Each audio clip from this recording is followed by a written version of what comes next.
एक नौजवान व्यक्ति गुरु के पास गए और कहने लगे, गुरुजी, मेरे मन में आध्यात्मिक जीवन अपनाने की बड़ी तीव्र इच्छा है, लेकिन मेरे इतने उत्तरदायित्व हैं कि समझ में नहीं आता मैं कब आध्यात्मिक जीवन के लिए समय निकाल पाऊं।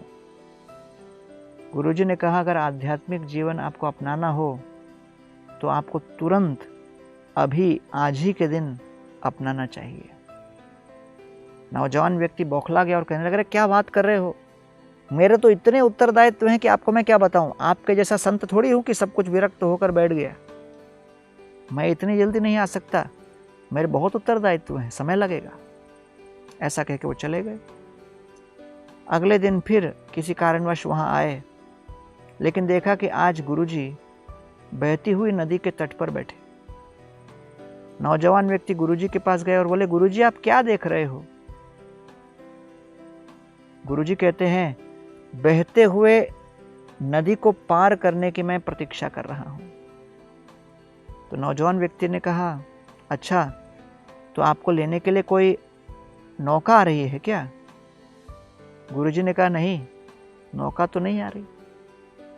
नौजवान कहता है, नौका नहीं आ रही तो फिर आप किसके लिए रुके हो? गुरुजी ने कहा, मैं इस नदी को तैर कर जाने वाला हूं, तैरूंगा और पार करूंगा। तो फिर इसको सुनकर नौजवान व्यक्ति ने कहा, तो फिर आप छलांग लगाइए और तैरिए।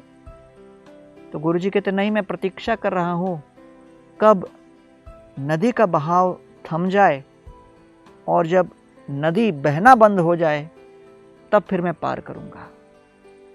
इसको सुनकर ठहाके मारकर वो नौजवान हंसने लगा और कहता है गुरुजी को, आप भी कैसी बातें करते हो? अरे बहती हुई नदी है और बहती हुई नदी कभी बंद हो सकती है क्या? अरे नदी पार करना हो तो उस बहते हुए नदी में अभी आपको छलांग लगाना है, ये नहीं कि प्रतीक्षा करो उसके रुकने के लिए।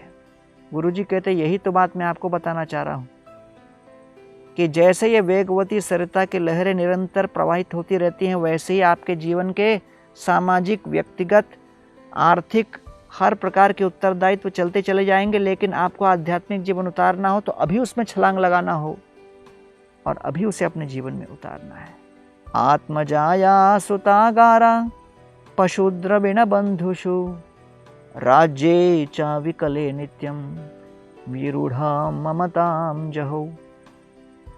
हम सभी के जीवन में भौतिक उत्तरदायित्व अर्थात 8, शरीर का देखरेख, पति पत्नी, बच्चे, घर, हमारे हर प्रकार के वाहन, हमारे धन, अलग अलग परिवार के स्वजन, सामाजिक उत्तरदायित्व और हमारी नौकरी, चाकरी, धंधा इत्यादि। ये सभी निरंतर चलते चले जाएंगे। इसे रोकना संभव नहीं, इनसे बचना संभव नहीं। भगवत चेतना को अपने जीवन में उतारकर तुरंत हमें अपने वर्तमान में ही आध्यात्मिक जीवन को अपनाना है और अपने मनोभाव को परिवर्तित करना है।